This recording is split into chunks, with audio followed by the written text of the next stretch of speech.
Orang janda, hidupku sederhana, penuh luka, dan dipenuhi bisikan orang-orang yang meremehkan statusku. Hingga suatu hari takdir mempertemukanku dengan seorang pangeran Arab yang bernama Amir. Baginya dunia seperti mainan, kekayaan, kekuasaan, kemewahan semua sudah dia genggam sejak kecil. Tanpa banyak syarat dia melamarku, mahar yang diberikannya membuat seluruh keluarga dan tetanggaku ternganga. 500 juta rupiah. Jumlah yang selama ini hanya bisa kubayangkan dalam mimpi, tapi bagi Amir uang itu tidak ada artinya. Sekedar selembar kertas yang biasa ia berikan tanpa berpikir dua kali. Hari pernikahan kami mewah, penuh sorot mata, iri sekaligus sinis. Beruntung sekali janda itu, bisik sebagian orang. Namun mereka tidak tahu di balik senyumku ada ketakutan yang tak bisa aku ucapkan. Malam pertama itu tiba, aku masuk ke kamar pengantin yang dipenuhi harum mawar dan lampu kristal yang berkilau. Amir duduk di tepi ranjang, menatapku dengan sorot mata yang aneh, campuran luka dengan kemarahan. Aku mendekat dengan gugup, tapi justru dia berkata dengan suara dingin, "Kau pikir mahar itu artinya cinta? Kau salah. Aku menikahimu bukan karena aku mencintaimu." Hatiku remuk seketika, kata-katanya bagaikan pedang. Malam pertama yang seharusnya indah justru berubah menjadi ironis.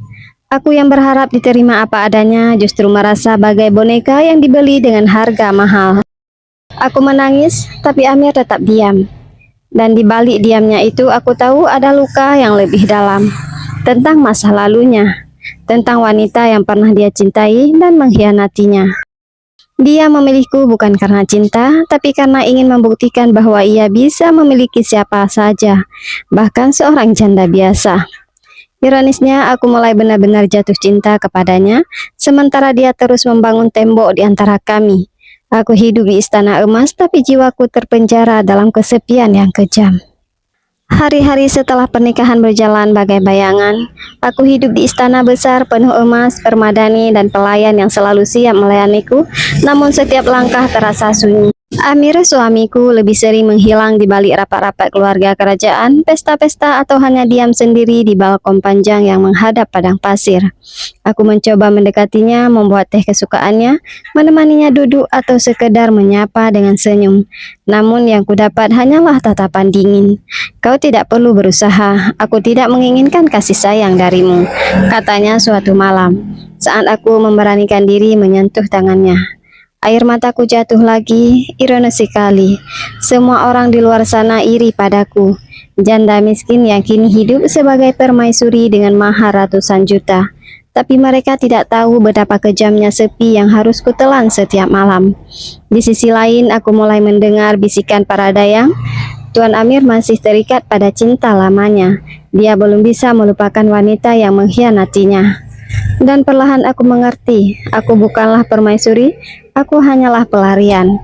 Aku dipilih karena statusku yang rendah agar ia bisa membuktikan pada keluarganya bahwa cinta hanya ilusi, bahwa seorang pangeran pun bisa merendahkan pilihannya jika ia mau. Namun semakin aku tahu kenyataan pahit itu, semakin hatiku terikat padanya. Ada luka di matanya yang tak bisa aku sepelekan. Amir terlihat gagah dan dingin, tapi setiap kali aku menatap dalam ke matanya, aku menemukan seorang pria yang sebenarnya hancur. Dan di sanalah dilema itu muncul. Aku mulai mencintai seseorang yang justru menikahiku bukan karena cinta. Malam itu aku terbangun sendirian, ranjang kosong, dan Amir tidak ada di sisiku. Dengan hati gelisah, aku melangkah pelan menyusuri koridor panjangnya istana. Dari balik pintu sebuah ruangan terdengar suara pecahan gelas dan teriakan lirih. Aku mengintip di dalamnya. Amir berdiri dengan wajah penuh amarahan, memandang foto seorang wanita cantik yang dipajang dalam bingkai emas. "Kenapa kau mengkhianatiku? Kenapa harus kau hancurkan hidupku?" Suaranya pecah dan untuk pertama kalinya aku melihat Amir menangis. Aku terpaku saat pintu berderet pelan. Amir menoleh. Matanya merah, wajahnya penuh luka yang disembunyikan begitu lama. Aku memberanikan diri bertanya. Suaraku bergetar. "Siapa dia, Amir?" Dia diam lama. Akhirnya dengan suara serak ia menjawab, Namanya Laila, dia wanita yang dulu kucintai. Wanita yang kurelakan segalanya untuknya. Aku melawan keluarga, menolak perjodohan, bahkan siap meninggalkan tahtaku hanya demi bersamanya. Tapi apa balasannya? Dia lebih memilih kakakku demi kedudukan. Darahku berdesis, aku baru mengerti. Luka Amir bukan hanya tentang cinta, tapi juga pengkhianatan yang menghancurkan harga dirinya di mata keluarga kerajaan. Lalu aku tanyaku lirih. Kau hanyalah pilihan untuk menutup lukaku, jawabnya tanpa ampun. Kata itu menusuk lebih dalam dari pedang, tapi di balik kepedihan aku melihat kebenaran. Amir sebenarnya bukan pria kejam. Ia hanya seorang lelaki yang disiksa masa lalu yang tak tahu bagaimana cara percaya lagi. Aku ingin memeluknya, ingin mengatakan bahwa aku berbeda dengan Laila, tapi aku takut. Apakah pelukan seorang janda sepertiku bisa menyembuhkan luka seorang pangeran yang dihancurkan cinta pertamanya? Malam itu aku menangis sendirian, namun dalam hatiku tumbuh tekad yang baru. Aku akan membuat Amir percaya lagi pada cinta, meski itu harus melawan kebukuan hatinya dan cemoohan seluruh keluarga kerajaan. Keesokan harinya istana terasa tegang, bisikan para dayang semakin ramai, langkah para penjaga terdengar lebih berat. Aku merasa ada sesuatu yang akan terjadi. Benar saja, sore itu Amir dipanggil ke ruang pertemuan keluarga kerajaan. Aku ikut berjalan di belakangnya, meski jantungku berdebar keras. Di ruangan itu duduknya ayah, sang raja, serta kakak Amir, pria yang ternyata adalah suami dari Laila, wanita yang dulu mengkhianatinya. Tatapan mereka jatuh padaku, tatapan yang menusuk, menilai, dan meremehkan. Jadi ini wanita pilihanmu, Amir? Suara sang raja bergemuruh. Seorang janda miskin dari negeri jauh, inikah caramu mempermalukan keluarga kita setelah kegilaanmu terhadap Laila? Aku menunduk, tubuhku gemetar, tapi aku mencoba menahan air mata. Amir maju selangkah, wajahnya tegang. Aku yang memilihnya, ayah. Aku menikahinya dan aku yang akan bertanggung jawab. Tiba-tiba kakaknya berdiri menatapku dengan sinis. Kau pikir dia benar-benar mencintaimu, Amir? Dia hanya mengejar hartamu, sama seperti... Kalimat itu terhenti, tapi jelas siapa yang ia maksud. Laila. Hatiku bergetar, mereka menyamakan aku dengan wanita yang telah menghancurkan Amir.